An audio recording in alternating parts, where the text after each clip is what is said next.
This week on the Stogie Geeks show, we're going to interview Carson Serino from Serino Cigars. Our debonair ideal will talk about everyday carry, but not the firearms that you're thinking of. We're going to talk about everyday carry accessories as it relates to the cigar smoker. In our Stogies of the week, I'm going to revisit two kind of classic favorites, or maybe not favorites. You'll have to wait and see before we give the final verdict. I'll review one from Gurkha, one from Partagas, and Will has a fantastic list for you this week as well, so stay tuned.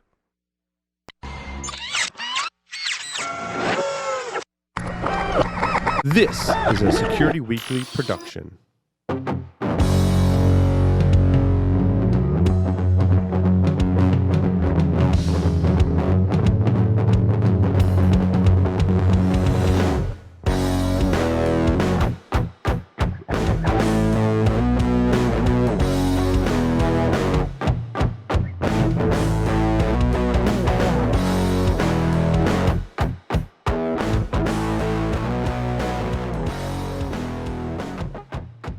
Brought to you by, paying homage to the Mecca of tobacco, Pinar del Rio, Cuba, Abe Flores opened his PDR cigar factory in the Dominican Republic over 10 years ago.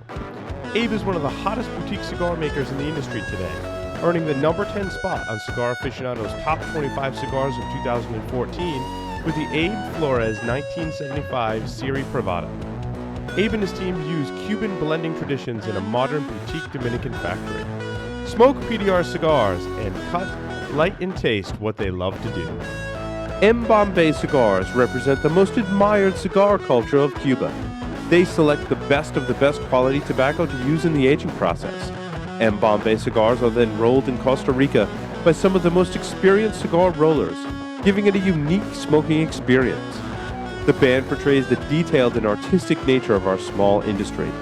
Try the M. Bombay Casera, M. Bombay Mora, and the recently released M. Bombay Havana.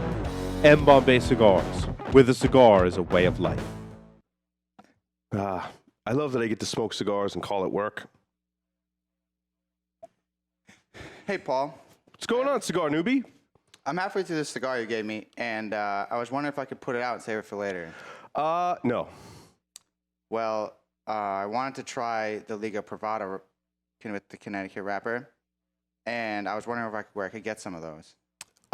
Yeah, so those don't exist. Well, I also have some of the cigars you gave me from before, and I was wondering if I could store them in my refrigerator. Only if you're going to eat them. Don't be like Mark. Subscribe to Stogie Geeks Shorts with Paul and Will, a 10-minute show about all things cigar smoking. We provide tips and tricks on humidification, cigar storage, mini reviews on select cigars, accessories, and more.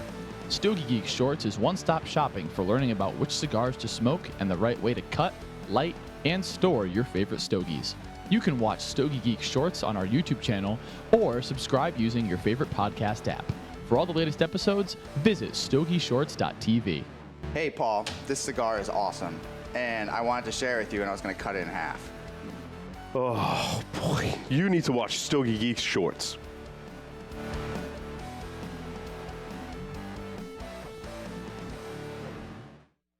Welcome, everyone, to the Stogie Geek Show. I'm your host, Paul Asadorian, broadcasting live from Villiger North American Studios in Rhode Island. On the lines via Skype, Mr. Will Cooper. Welcome, Will. Hey, Paul. What's going on, my friend? You know, we're going to have to reshoot that commercial. And here's why. We do. Because, first of all, Steve Saka says, well, I have some Connecticut Shade Liga Privada wrappers in my personal humidor, so they do exist. And someone else said, well, you say Connecticut wrappers, and every Liga Privada I've smoked has a Connecticut broadleaf wrapper, which are absolutely correct. The commercial should say Connecticut Shade, and even if it did, they would exist. So clearly we need to be a little more creative. I wrote the commercial, so it's totally, I take full responsibility for it. Mark is just delivering his lines, albeit Mark isn't the best actor in the world. He's better behind the cameras, thank God for Mark. But we need to probably reshoot that commercial. Love you, Mark. Yeah, it wasn't, I'm not going to be hard on you guys. I kind of knew I guess I knew what you guys meant. Hearing it. Yeah. Yeah, and then we have the new URL too, stogieshorts.tv. That's right. Put that in. Absolutely. Yeah. I agree. But shooting commercials is fun, so I'm not. It's good. It's good. No, it's good. Tonight I know we're on before the big debate, but I think you and I are gonna have a debate during Stogies of the Week on a cigar. Yes. There's one. Yes. There's one one cigar we're pretty opposite on. I think we both like it, but Yeah, to different no, degrees. Yeah. absolutely. But I think so you'll see a little debate tonight on that one. Well, and it's interesting. Not only is the debate tonight, but the Monday Night Football is on opposite the debate. I actually looked to see what was going on tonight, and the debate is running up against Monday Night Football. Yeah, there was some. I know that came up as an issue. So, I don't know if one of the candidates brought it up, and they opted to just keep it on Monday night.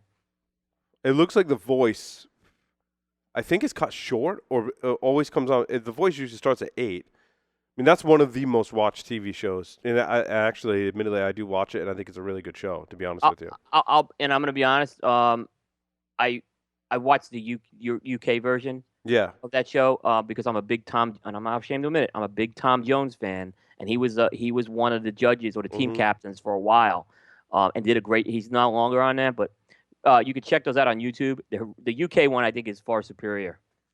And I tell you what, being a nerd, I watch The Voice, and one of the reasons I watch is the production value that they have is some of the highest quality that I've ever seen. And I take notes mentally, like when I watch that, about things we might want to emulate. They just do such an and I'm sure they have teams and teams of people and millions of dollars to pull that production off. But for me, I'm like, that's really cool to see them pull that show off. So, and just a quick note, couple quick notes before we get started, Will. Props to Kruk, Peter J., and RB Pipes in the chat room. Thanks, everyone, for tuning in live. Hello to our live stream viewers. Glad everyone is watching, and most people are smoking. I think everyone in the chat is smoking. We encourage everyone to smoke if you're not. If you're in a place you can do it, of course. Absolutely. Yep. And I did, when we get to Stogies of the Week, well, it's interesting. I did use your new method of uploading Stogies, and it's interesting how it took a little longer, but it forced me to kind of get a little more information about each one. So I don't have as many, but I definitely have a little more depth in each one. So we'll see how that turns out for the segment. Yep. That sounds good. Yeah, I did notice that. There's technology is amazing. Yep. Yep. And I'm excited about our Debonair Ideal too. Me too. This is one that I came up with, and I really was looking for a venue to talk about like the things that I carry on me every day, and this seemed like the perfect vehicle to do that. And I'll relate it to the cigar smokers out there is everyone listening, and they're going to be listening to a feature interview that we have with Carson Serino from Serino Cigars. Will, do the honors of introducing our very special guest for this evening. Yeah, Carson Serino is he's from Serino Cigar Company. It's a newer cigar company, but it's a family that's been involved in cigars for quite a bit. And one thing that really intrigued me, we'll get into it a little, is who's making Carson cigars, because I'm actually a big fan of that. So Carson, Will Cooper, and Paul Asadorian here. Welcome to the Stogie Geeks Show. Hey guys, thanks for having me. Thanks for coming on the show, Carson. Carson called me earlier, and I was like, I don't know anyone named Carson. I was explaining before the show how I'm obviously very far removed from the guest booking and all of those processes, which I developed those processes. I just don't participate in them, which is kind of a nice place to be. In my role as CEO for a lot of the podcast companies that we have. But, and I do apologize for that, Carson, publicly. I did light up. Will sent me one of your cigars, the 20th anniversary, and we review a lot of cigars here on the show, and probably more so the ones that I don't choose to really talk about until I've smoked multiple. When I take those first, 3 to 5 puffs, I can kind of tell I'm either going to stick with this or I'm going to move on to something else. I tell you what, the first 3 to 5 puffs are very impressive from this cigar. I'm liking, right off the bat, it was a very pleasant flavor and a very pleasant smoking experience. So you're well on your way to receiving a good rating and a high rating here on the Stogie Geek Show. So I commend you for that. Thank you. Yeah, you actually have the Robusto of the Royale XX, the 20-year. And that's my favorite Vitola out of all 16 facings we have. So It is very, yeah. You know, it's funny. I had actually reviewed the Sublime, which we'll get into, which I love. But the Robusto, yeah, I could see why you like this one. Yeah, it's smoking awesome, and I don't Yep. say that to every guest. Like I said, we're on an average between Will and I on the show, probably 500 to 700 cigars a year. Will, roughly, Yeah, yeah. somewhere I mean, in the we have a repository. The repository is over 3,000 right now between the two brands, so we have a lot. But yeah, there was something when Carson contacted me, and we'll get into a little of who's making. But I've been impressed with the line up and down, and I believe, Paul, these guys, they really were getting noticed at IPCPR this year. There were not a Nice. lot of new brands, but I think these guys really stood out this year of what they were doing. So Carson, in this 20th anniversary, tell us about the blend, wrapper, binder, filler. Well, we have 4 different blends. We have all of our wrappers come from Ecuador, and then all of the filler. A lot of them are, the same filler. It's just worked differently. All the binders are from Jalapa, Nicaragua, and then all the filler is Esteli and Jalapa filler. We have the Ecuadorian shade-grown Connecticut, and then we have the Medio blend, which is a Habano Claro wrapper, and then the 2 Maduro blends consist of the same wrapper, and it's a Habano 2000 wrapper that was slowly fermented for about 2 years, nothing over 120 degrees in the paloons. And that made it into a nice dark chocolate Oscuro wrapper. So it's all naturally fermented, 2 years, and from a Habano 2000 to a Habano Oscuro wrapper. That's awesome. Mm-hmm. It's very good. It definitely had a Nicaraguan profile. It didn't surprise me when you said Nicaraguan filler. I would have guessed that just smoking as much as I did that was Nicaraguan, but very clean tasting, which is what I like about the Nicaraguan filler cigars. Is it just seems to have a very clean taste to it. Yeah, Paul, I got a confession too with the Connecticut. I smoked them all. Nah. I didn't have one of those Asenjas. That's okay. Well, I'll have to get some now. Hey, Paul's a big Connecticut fan, Carson. So yeah, I am. I'm like the champion for Connecticut was shade really cigars. Yeah, I'll have to send you some of those too, because that's one of my favorites as well. The Torpedo Connecticut, and then that 7x50 Churchill. It's a killer. So I'll make sure after this we get some over to you to try. And so Carson, the company that you represent, it was founded by your father. Can you give us a little company history? Yeah. So my father got in the industry about 21 years ago, hence the 20th anniversario and all the bands. And he mainly did Dominican cigars. We're partners with Intercigar, Maurice Cokes, and Tabacalera Ceballo. And he mainly did bundles, medium valued boxes. But, for the past few years, we really wanted to come out with a Nicaraguan brand. And solely all of our stuff from Serino Cigar Co. will be Nicaraguan. And, we searched for a couple of years to do a partnership. And we came across, through mutual friends in the industry, Omar Gonzalez Alaman and the La Corona factory. And we made the partnership with him. And then that's where we launched the Serino Cigar Co. as a partnership with his factory. And for folks who don't know, that factory was the one behind the HR cigar, which got a lot of buzz. Yeah. Yeah, the Hirochi Rabanya line, that Habano, and they still make for them as well, and and they make for us, and so that's the La Corona family, and we both have some stuff coming out of there as well, new stuff that we have out. Working with Omar and Lewis has just really been a dream. And one thing that set them apart from the other factories, we wanted somebody that was totally vertically integrated. We didn't want somebody who had to source their own tobacco. Like I said before, all their wrappers come from a farm they have in Ecuador, and then the fillers and binders, they own those 2 farms in Esteli and Jalapa. So, they take care of everything from seeding, sowing seeds, to growing their own tobacco, curing, fermenting it, and then blending it as well. So that's what we were really looking for when we wanted to do this partnership, was making sure that somebody could do something all in-house. Now, Carson, have you always been in the cigar industry and representing your dad's company, or how did you get your start in the industry? Well, actually, I worked with him right when I was starting off in college, and right before, just kind of as a salesperson. And then I went to school. and I double majored up in entrepreneurship and marketing, and I graduated a couple years ago. And that's kind of when this whole process started, where we wanted to get into a super premium line and do something Nicaraguan based and not so much Dominican based. So I had a little bit of sales experience before, and then my dad mainly brought me on to do branding and marketing for this new brand and partnership that we came upon.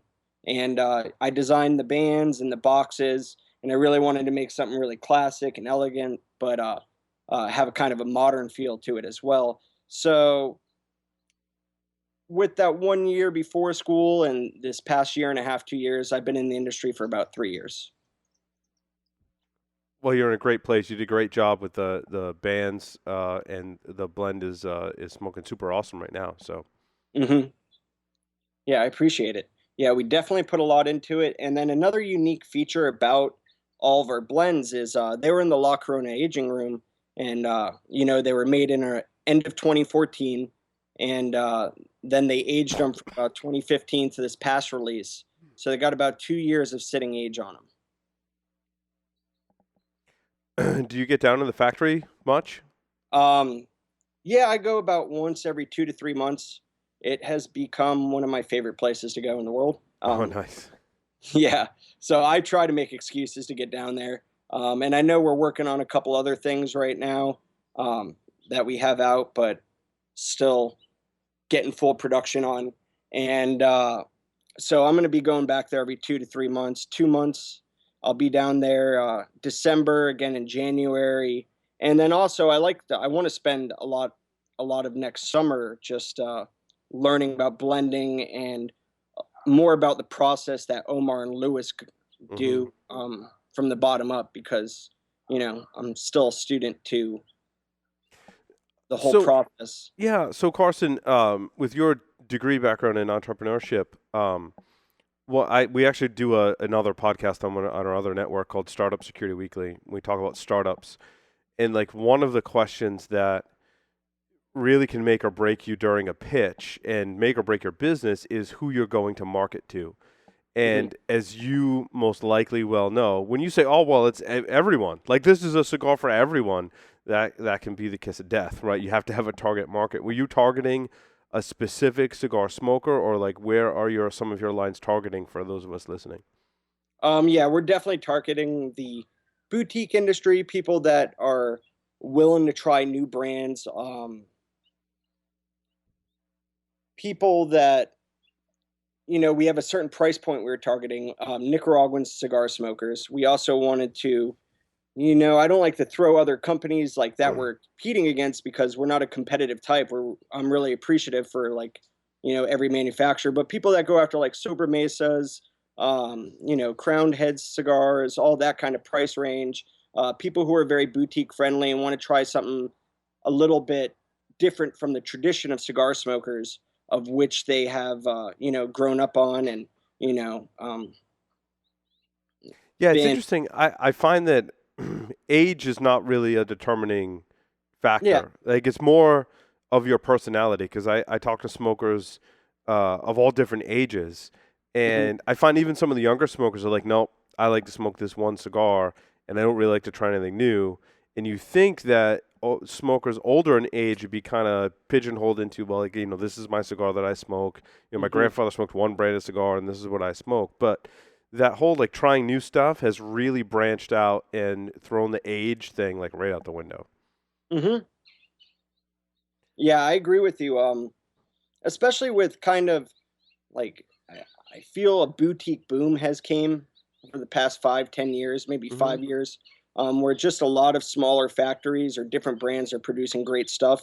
And especially with online social media and, webisodes like your guys, it's really opened up the channels for a bunch of different manufacturers to get exposure and be able to release a product to a market that has had a lot of the same brands, 20 years ago.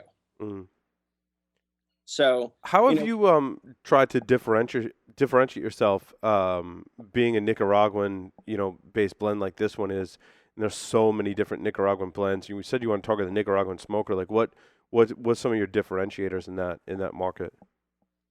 Well, we try to be competitive price point, and Omar, smoking his cigars, he's got kind of a different, his smokes are a little bit different than a lot of Nicaraguan cigar smokers, or a lot of Nicaraguan smokes out right now. We tried to make them very smooth and well balanced. A lot of Nicaraguan cigars can sometimes have a lot of pepper to them, and we always wanted to make sure that all of our cigars are very well balanced, very smooth. Um, so Well, there's something to I be said guess, for being unique, and that's something that Will and I look for in a flavor profile, mhm, right? And at the same time, it's kind of a trick question, right? Because yeah. it doesn't really matter where the tobacco's from. It's really about how it's grown, how it's aged, how it's curated, and how it's blended.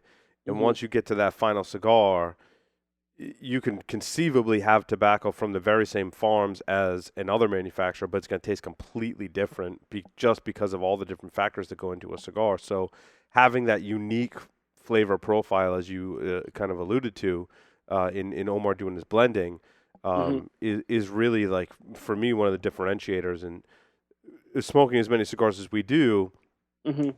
I think the ones that don't rate as well, just one of the things that I find in them is they're just not unique enough. It's not that it's a bad cigar; it Mhm. just doesn't have a unique enough flavor for me. So Yeah. that's definitely something to strive for. Yeah, it's a better answer. Like, just wanted to make everything very rich and very well balanced and not taxing to the palate. And that's really what we're trying to bring to market. Will, more questions for Carson? Yeah, going back to the blends, you do have two Maduro offerings, the Maduro and the Maduro 20. What were kind of the differences that you were aiming for with those two different Maduros? And what? We tried to with the XX, we tried to make a 60 gauge out of it, and it just didn't fit right. It, and we didn't want to dilute our other 4 gauges in the product offering. So if you look at what we're offering with the regular Maduro, it's got two different 60s and then a 54 and a 52, and 52 is the smallest gauge on there. It's a blend that's really made for 60 gauges. And I think you even referenced it in one of your reviews that the 60 Bellicoso, you really believe that that blend worked well for that Vitola. Absolutely, absolutely. Yeah, so that was the main thing about it because we smoked those 60s and we loved them, and then we tried to make it with the same XX blend and it just didn't work right, and we didn't want to put a 60 out on the market that was the same blend as the XX, and then some cigar smokers would pick it up and then write us off because they didn't like that 60 and not try the rest of the Vitolas, if that makes sense. No, it does. So the Maduro and the XX Maduro are two different wrappers, and the regular Maduro worked better with a larger ring gauge. In other words, Yes. I gotcha. Yeah. Mhm. No, that makes sense. Having done this before and interviewed people that are way smarter than me about what works and what doesn't in terms of blending, that absolutely makes sense. And I applaud you for that, for separating. Yeah. I think a lot of people probably would have tried to combine that per se, or just not offered those larger ring gauge sizes, as a lot of us aren't large ring gauge smokers. But I Mhm. bet that's doing pretty well for you in the market. It is, and that's something we took. We took a poll on retailers we already had from our previous businesses, Nino Vasquez and APS, and we still saw there was a demand for 60 gauges. And it's when I go into retail shops, I ask them, because I'm behind all the smokes, and I ask them if they have a big 60 gauge market. And the way it usually works, people take the Connecticut Medio and then one of the Maduro blends. And if they have a big 60 market, I tell them to take the Maduro blend over the XX. Um, Hmm. and that's pretty much how we go into retail shops. They pick up, one of 3 of our blends, and whichever their market is, they usually decide on the Oscuro blends we have. Yeah, and Paul and I, we talk a lot about this on the show, and it's become almost a philosophy of ours. Is we look at each Vitola as a separate blend in the end, and we always tell folks not to write off the line if you haven't gone at least tried the line as a whole. Hmm. Um, because you do get some different nuances, and even like, and I love the XX blend. And I'm even this Robusto is giving me, and they're both great cigars. It's giving me a very different experience than the Sublime, which is the 6x54. So I mean, this is just a great example of that, right, with this particular blend. Yeah, I totally agree with you. That Robusto gives you, it's more concentrated. You can pick up the nuances a little bit better. And the draw is a little bit different than the Sublime on it. So I'd agree, yeah. Yeah, it's a totally different smoking experience. So I totally agree with you. And that's how every consumer should look at it. But unfortunately, you know, not every consumer looks at each Vitola differently as a different blend. I'll give you an example. Some of my most favorite cigars to smoke, I don't like it in the Robusto, and I like it in the Toro the best. And if there's no Toros around, smoke it in 60 ring, because the 60 ring to me smokes probably 2 to 3 times, if not more, better than the Robusto. And actually, I went back and I smoked a ton of these. This is actually an EP Carrillo, the New Wave Reserva, Connecticut. Well, I went back and smoked Robusto in the 60 ring, like basically back to back. And I smoked through 3 or 4 boxes of the Toro, so I know that's my favorite size. And that was my determination. And then there are other lines where I'll definitely prefer the larger ring gauge, you know? So you have to smoke through the different sizes to find what you like. And you can't, to me, you can't make a determination about what you like best in a blend until you've tried the different sizes. I totally agree with you. Yeah, and one thing that was really, you know, what I liked about your Bellicoso in the Maduro line, that was the 5.5 by 60, is that, hey, if you're not a person who likes a 60 ring gauge cigar, because it's too big a ring gauge, that Bellicoso, you know, it's going to taper it down a bit, and it's going to be you'll get to get a blend that's something that was blended for a big ring gauge, but it's not going to have the feel of the big ring gauge in your mouth, which that's what I really enjoyed about that particular cigar. I totally agree with you. Well, and that's really innovative in the market for me, Carson, is to have those 60 rings in different kind of sizes and shapes. You know, to take it in a box press or some kind of, you know, soft box press, or take it into a Bellicoso or some kind of taper, and still get that 60 ring gauge in there, but make it a more enjoyable smoking experience. And yeah, I think I'm one of the few that really puts smoking experience that high up. Will, and I don't know, you probably know other people that might do that too, but like for me, I try not to get too technical, and I try and speak about smoking experience, and that's like a bunch of different factors in terms of smoke production, burn, draw, construction, in even flavor, but not so much flavor as it is the experience of smoking the cigar. And it's tough to kind of put like a ranking on it and a characteristic on it. But I think that smoking experience to me is an extremely important aspect of reviewing cigars. I totally agree with you. That's how I rank things when I personally go through cigars. Instead of, you know, there are a lot of nuances to pick up and, you know, little subtleties, but mainly it's how I enjoyed the cigar and the experience. It's, you know, was it memorable to me, and did, you know, I remember a lot of my, you know, favorite sticks. So that's a good way to look at it. Now, there are some cigars that admittedly, like, they just knock it out of the park with flavor, and you're like, oh my God. It doesn't really, you know, the size and shape and are kind of secondary because it's just knocking it out of the park in flavor, which kind of brings up my next question. Which cigars do you like to smoke? Like, what are some of the ones that you've reached for in the past that really stick out, or some of kind of the things that you've tried that have really inspired you in the industry? Well, I really like the Sober Mesas right now. I like everything that Nick Melillo did, the El Guianese. I might have butchered that pronunciation. Wednesday? Wednesday. Yeah. Don't, it's Carson. Okay. I've done it already multiple times. The only reason we know how to pronounce it is because Nick, myself personally, coached me on it, like for 5 to 10 minutes before we went on the show when he came here in the studio. That's the only reason that we knew we knew how to pronounce it. So don't feel bad. And pretty much everything else we butcher. So yep. Yeah, he actually, I met him once at the show, and he even tried to coach me through, and I forgot how to pronounce it. So that's okay. Sorry to him if he sees this, but no, I love your smokes. The Tabernacle, the one he just released, was great.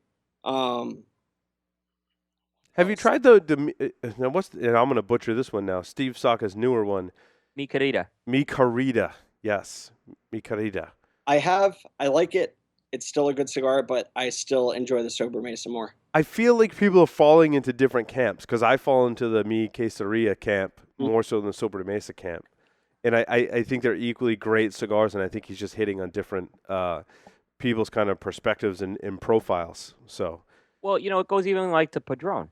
I mean, yeah. To this day, everyone will argue is it a 64 or 26 or yeah. Maduro or natural. So I think it's a good thing when that happens. When you have a brand that happens, and I think Carson a lot with this brand too. Yours, I think you can get some of those debates with the 4 offerings you brought to market. Other sticks I've smoked recently. They're pricey, but I love those Byrons and Atabes. They are really good. Yeah, no one's going to debate you there. I mean, if they do, they've got their work cut out for them because I've smoked both, and they're pretty spectacular. Yeah, those things are just flavor bombs. And when I was going through school, I smoked a lot of Roma Crafts. Mainly, the price point was lower on those, so I really enjoyed those. What else do I smoke a lot? Smoked when we started the partnership up. I smoked a ton of HRs, and I fell in love with those cigars. Well, HR shout out. My first cigar that really turned me on to, is a little bit different, was back in the day when I was like 16, 17, was the Gran Habano number 5, I think it was, or it was one of George Rico's smokes. And it was just much different than things I've, started smoking on. So it was kind of something that inspired me and was like, wow, cigars can be much different flavor profile than, just a standard Dominican cigar that that's mass produced and on every store shelf. Gran Habano is an interesting one. I think they're such a great value smoke. Like the amount of money that you pay for the smoking experience that you get, I think is really like spot on. And there are so many times where I should probably go back and reach for a Gran Habano when I want to have like a long smoke that's a great value and some great flavor. I agree. I think it's one of the ones that kind of fly under the radar. Yeah. And then I try to smoke all the new stuff. I smoke a lot of crowned head stuff. I smoke, when I want a nice medium-bodied cigar, I smoke a lot of all the warped line. I think they do a really good job with hitting that kind of medium body niche on the head. So. No, I agree. I like a lot of the stuff from Warped as well. Yeah. So Carson, I there was a common theme with almost every one of those cigars you mentioned. They are Nicaraguans. Have you branched out to some of the Dominican and Honduran ones, or are they just not your profile? It's funny you say that. Yeah. I guess I'm just kind of a Nicaraguan cigar lover. I've had a lot of Dominican cigars. I'm just kind of at a loss right now for ones that have stuck out and really shined to me. So I guess I just, my palate, I really love Nicaraguan cigars more than anything. What about Cubans? Cubans, it's something I really, I haven't tried a lot of. I know I've had the Raz, the Ramones. I've had a Bahiki once. It was special, but it's just something that I don't come across daily. Right. And because I'm in the industry, I don't really go to seek it out because you talk to other reps and other owners and they hand you their stuff. And it's not something I go far out of my way to go get because cigars are always easily available to me. Carson, I went to Cuba and I couldn't get one. Really? It was not one to be found. They're in short supply right now down there. So they can't even satisfy the La Casa de Habano stores down there with it. Yeah, I got it for my birthday a couple years ago. It's a great cigar. Yep. So Carson, for our listeners who are listening to this interview, like what recommendations do you have in your line? Like where would you kind of put some? Like I know some of the people listening in the chat, like they like to seek out the new stuff. I think a lot of them are looking for that kind of medium body, medium strength, but full flavored kind of cigars. Like, where would you put them in your line? That's the thing. Like, I think one thing with our cigars, XX means 20, and they think it's going to be overpoweringly strong. And like I said before, none of our cigars are really taxing. So no, this isn't over. Yeah, I'm smoking that one now, and it's not overpoweringly strong. It's definitely medium bodied. I like it a lot. I would say the Robusto, I love that whole line. The Robusto, Toro, and Sublime. If you want medium to full, our Medio blend is very medium bodied. If people like warped and those styled smokes, I would say go with that. Go with either the Toro, and that's something that's a very malleable blend. If you like a 60 gauge, that Robusto Gordo smokes great, and then it smokes really well in the 52 Toro as well. So that one is probably our most accessible. I would say it's something that our a Connecticut smoker can smoke and wouldn't get blown away by. And it's something also that a medium to full guy would smoke and be like, wow, this is still rich and got a lot of flavor to it. And which blend is that again, Carson? The Medio blend. Okay. Yeah. And if you're a Connecticut smoker, I would probably do the Churchill or the Torpedo in that one. I really love the draw and the construction on the Torpedo. Some people have a hard time creating, a smooth burning Torpedo. I think ours is well crafted and constructed. And then Will has a nice write-up on it. It's got a little bit different of a flavor profile in that back third. One thing he picked up that a lot of other reviewers was that citrus note on the back third. And I definitely find that as well. I usually drink like an IPA, like a citrus IPA with that smoke, and I love it. So Torpedo, Connecticut, and Churchill for the Connecticut, Toro or Robusto Gordo for the Medio. And I really love, I know we make a 52 and a 54 in the Maduro, but I love it in both 60 gauges. And then I would say go for any of them in the XX blend, because that's my favorite blend. It's a stellar blend. I know what Kruk is smoking right now, Will, and you do too. And it's becoming one of my more favorite cigars in that medium full flavor profile. That's the Oro Vivo European release. But it sounds like Carson has some stuff in his line that's in the similar profile. And you've smoked more than I have, so yeah, I think that Medio is the one. Carson, what would be like I've heard that, and I'm gonna tell who came up with this term. It's Hector from Espinosa. He came up with the term like gateway cigar. What is like the entry point cigar? What would be your entry point cigar for someone who is like a new smoker? I would push him on the Medio.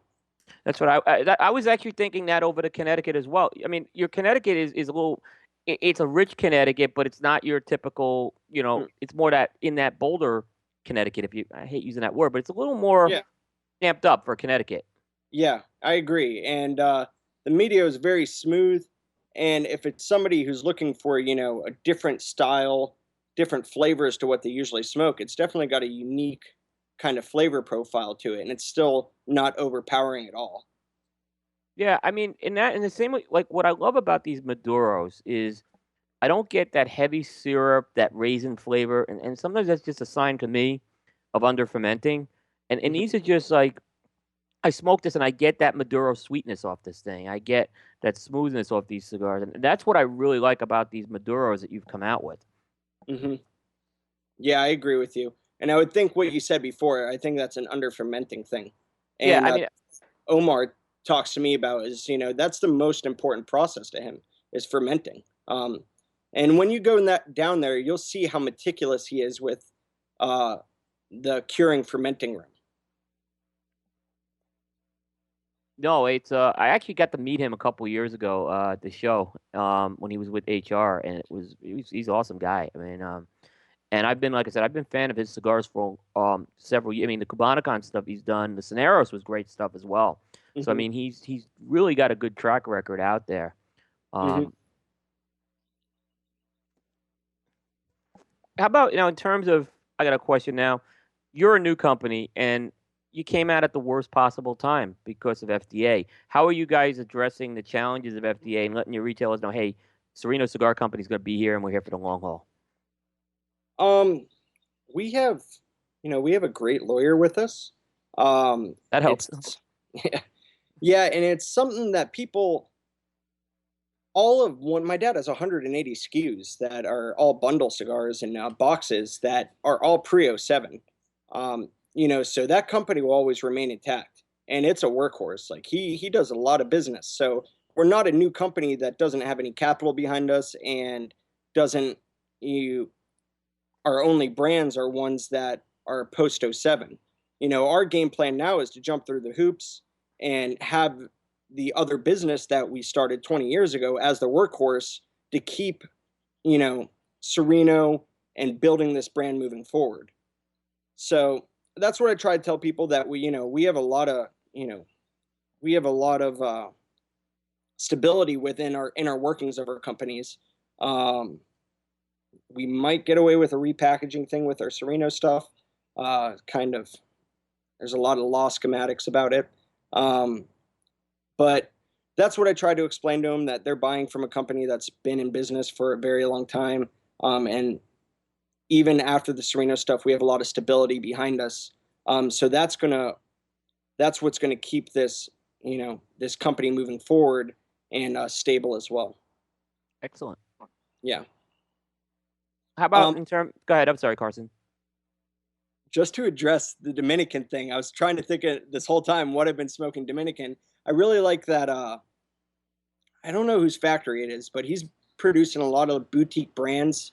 I know that Stogie cigar, the one you see on social media a lot, Campesino. There's one called El Comparti.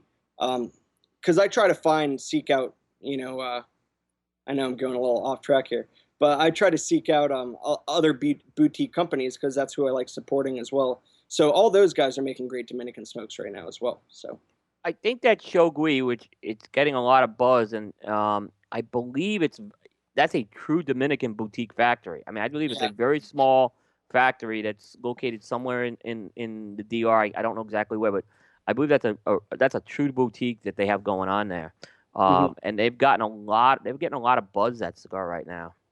Mm-hmm. Yeah, so that's one other Dominican one. Trying to think of which Caldwell one I smoked. I think it's a Dominican cigar. It might not be though. Most of Caldwell stuff is. He does have some now out of Honduras. Yeah. And now he's got the Drew Estate one out of Nicaragua too. Mm-hmm. And then Mauricio, one that we made, the Vallejo with Mauricio. I smoked that one a lot too, just because it's readily available to me. But yeah, Nicaraguan's kind of my thing. But sorry to go off topic. No, it's fine. That's all good. In terms of now distribution, so because the biggest question we get is where can people now find your cigars? How many shops you in? Maybe are you focusing on a geography right now? Yeah, we're focusing on geography. One thing we're doing, for right now, we're trying to do all in-house for our sales team, which we're picking up guys. We are in Arizona a lot because we have a good sales rep out there. I'm tackling all the Southeast. So we're readily available in a lot of the Southeast market already. And then my dad and one other rep handles South Florida. Online, we are with Atlantic Cigar and Two Guys Smoke Shop. And then we're in about 55 retailers as well. And then the retailers, one thing we set up, they all are going to be slightly cheaper than online. But my dad, he actually owned a retail shop a while ago. And that was one thing when we were making this brand. We will sell online because being a smaller brand coming out, you want exposure. But we were going to make sure we're not undercutting brick and mortars. That will never happen. Good for you, Carson. I like that strategy. I like that as well. Yeah. Yeah, and we explain it to the online guys too. Like, you're going to get calls from remote areas and you're going to do a lot of business there. But if a shop opens up right down the road and they're a little bit cheaper, it's too bad because we're not going to undercut them. And they've all been pretty understanding about that. So, we have good relationships with the two online retailers, and even one of them has retail stores, and they're a little bit cheaper in the retail store than online.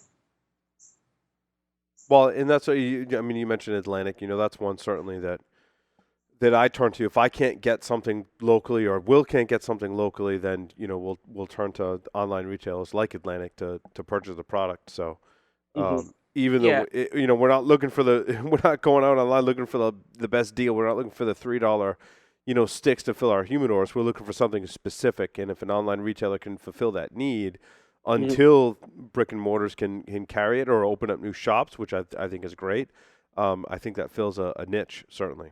Yeah, I think that's a fair assessment of our strategy. I mean, I go to a lot of retail shops because I either want to meet the retail shop, check out the shop, or I'm meeting someone from the industry. So I always want to buy something in there. Mm-hmm. So that's why usually I'll always seek out.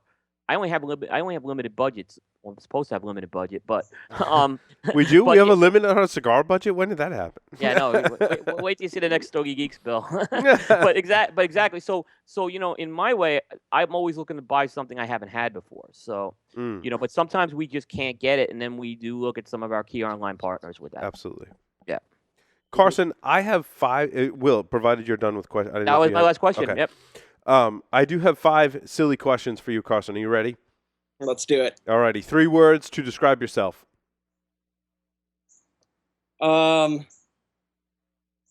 Outgoing.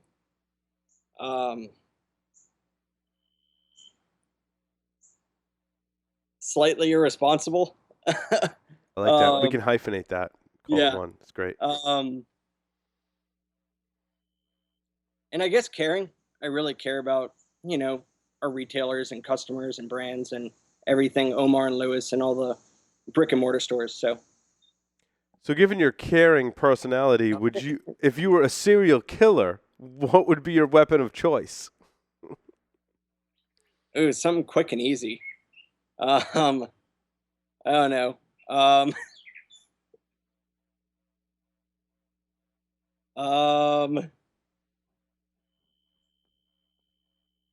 There's nothing that's gonna be.